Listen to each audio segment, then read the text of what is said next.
Hi, this is a video I made last spring when building a canoe with friends based on Robert Morris's book on how to build skin-on-frame boats.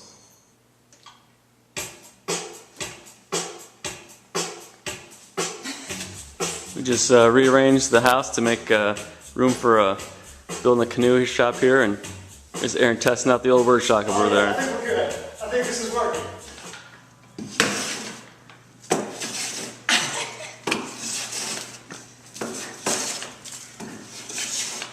That's what I call woodworking. So first, you never want to set this thing down like this because you never know what's going to catch that blade underneath. So you want to make sure that you set it down sideways. Very important. And put it down, and you really want to use your body weight. So you want to just thrust it forward, make sure that you put your back into it, bend your knees a little bit, and just shave off a little at a time until it's at the appropriate shape. You're gonna give some old man a heart attack. Hey again. So just a little demonstration of where we're going to rip these boards for the stringers and the ribs for the canoe here. Oh, excuse me. I don't know what that's doing. So, over here, as you'll see, our source tells us to make these about 1/2 inch, but we're going to make them 3/4 of an inch because we don't trust the source and we want to make sure that these are going to be good stringers for our canoe. So we're just going to rip them in this crosshatch pattern over here. So this is going to be a cutout for the shape of the stem of the canoe. And if you don't know what the stem is, you're going to sit here. It's the front part of the canoe. So we're just going to cut along this line here, the second dark line, and we're going to bend several thin pieces of board over it to create a very strong front piece, so that when we hit big rapids, we won't collapse. Gunwale ripping is easy and fun when done properly. Hit it, Jonas.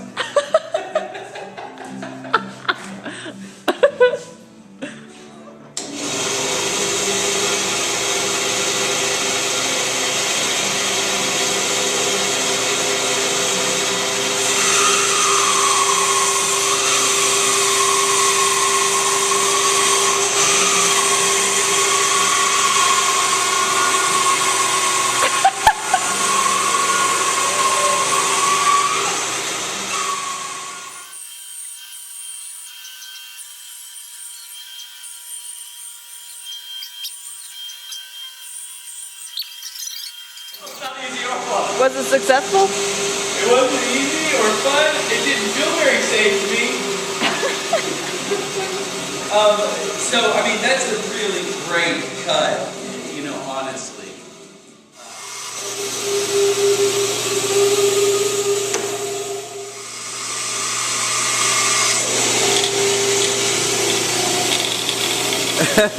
How does it look? Even? Yeah, that looks good. I don't think it will be watched as much as the just planing videos, but I think it still may go viral. You didn't take off my shirt? Maybe. Okay, now that the wood is all milled, the first thing we need to do is build a steam box. And we're going to use some recycled materials that I picked up at a local recycled building materials store called Bring in Springfield, along with a tea kettle I bought at St. Vincent de Paul and an old camp stove, and we'll see if it'll work. So this is the building supplies we got. I bought a length of PVC pipe along with 2 stoppers. Pipe is 8 feet long, and we'll use to do most of our steaming for all the ribs. We also got this 11-foot piece up here that we'll add on in order to steam the 14-foot gunnels. But that's the only thing we need this piece for, so the rest of it will be done in the 8-foot section. Picked up a piece of garden hose from the backyard that had been run over with a lawnmower, so it had holes in it. So we're just using a length of this without holes. And then this is what's going to be the steam source. We've got a MSR camp stove and a tea kettle that I bought for about $7. And then to tie it all together, I've got some duct tape and a little bit of plastic. And then to drill a hole for some steam to escape at one end. I've got a drill with a 3/16 inch bit on it. I've never done this before, so hopefully that'll work. So that last setup didn't work. We didn't have enough steam. It got hot only about halfway down the pipe. So today we've added a second tea kettle and camp stove to try to heat up this back section of pipe. And that seems to be working. And here's our trusty assistant Dave. Hey, hey. Look at the steam coming out of both holes.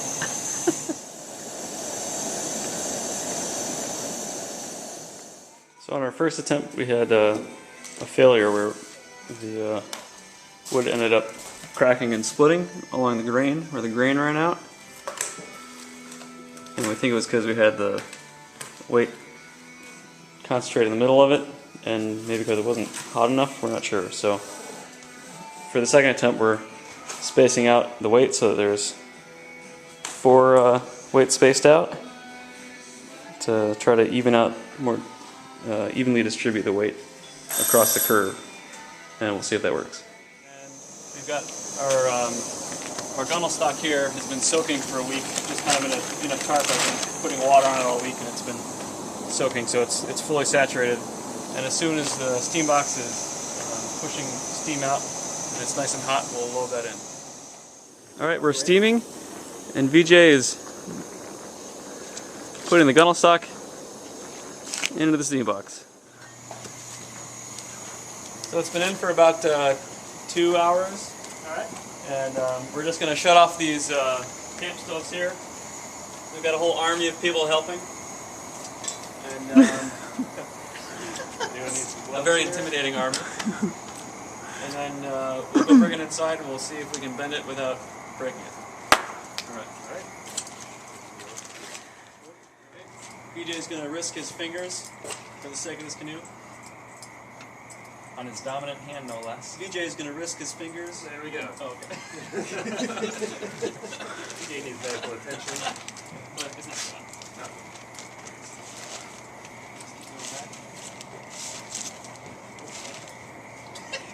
No. Sorry, I did a little dance there. Alright. Let's in and see if it works.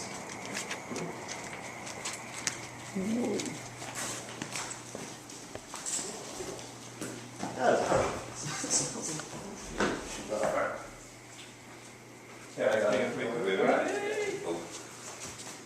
Alright, here, go back, we're going to go through these here. There we go, very nice. 1, 2, 2.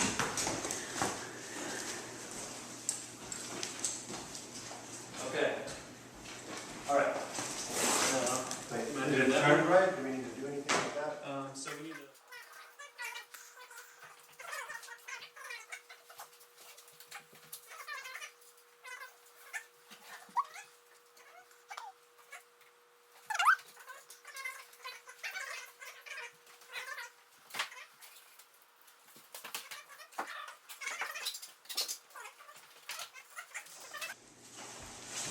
go like this.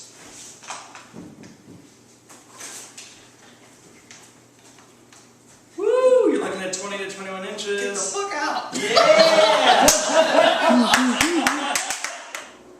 So we let that board dry for a week and set, and then we removed the weights from it and took it off, and it has slowly lost some of its curve, which we expected. There's always a little bit of kind of bend back. And so now, instead of at 20 inches, it's down to about 12, and I'm actually hoping it'll get down to 10. But it worked, it's still got a curve on it, and that's just what we wanted. I took that gunnel board into the shop, and I split it down the middle using a bandsaw. So now we have 2 nice curved pieces that will become our gunnels. Okay, so we split that gunnel, and now I planed the boards down with a hand plane, with a low angle block plane, just to make them smooth on all surfaces. And then the next step is to make braces to fill out the interior dimensions of the canoe, to set those dimensions. So, alright, we've got the gunnels up, we've clamped them together at either end, and then we're going to spread the gunnels apart and slip the braces in. So, to apply the glue, we're just going to use Gorilla Glue, because it claims to be waterproof and is a strong glue. So you have to wet the surfaces before you can use it because the glue interacts with the water to create the bond. So first I have a wet rag. I'm going to wet down the parts of the board that are going to be clamped and glued together, just to get them a little moist. And this stuff expands as it bonds, so it'll kind of form this foam as it expands. So there'll be a little bit of runoff, but you can clean it up or chip it off once it's dried, so it's not a problem. And then we'll clamp it together using these nice woodworking clamps that I borrowed from a colleague at work.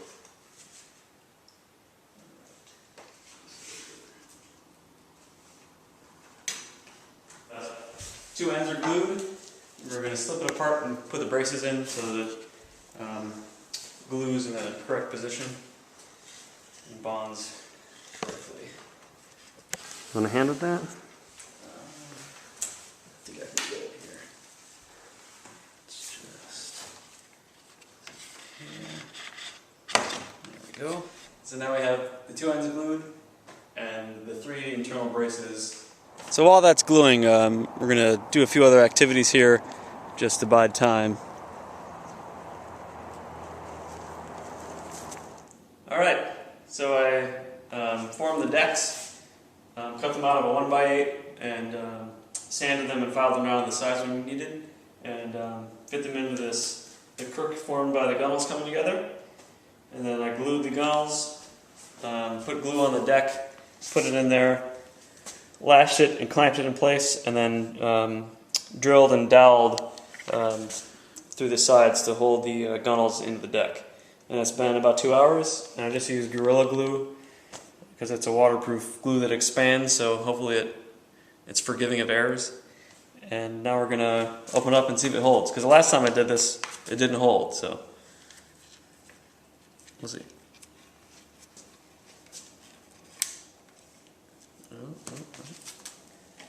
Browsing.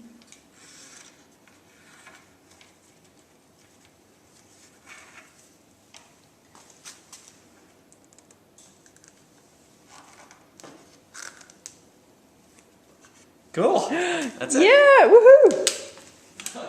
So my trusty assistant Aaron is going to be drilling some holes in our frame for creating a stem form. Here we go here.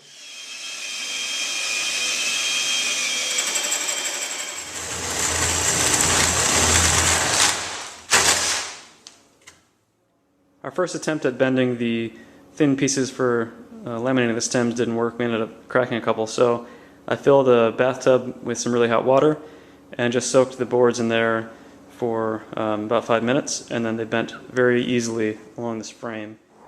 Okay, I moved the stem forms out to the back porch where I'm going to laminate the pieces together to form the stems. I'm going to use a marine adhesive. It's a fast cure, so it says it should take about 2 days instead of a week. Just going to use a caulk gun to apply it and some scrap pieces to help spread it around. As with everything with this canoe, I've never done it before, so it may or may not work. Okay, so that board there in the middle that's broken, those are the nice laminated stems that I thought were going to be real strong. Turns out they're really weak. So I went and bought an ash board, and with Dave's help, we cut some more pieces to make stems out of using solid ash. And we're about to load them into the steam box right now.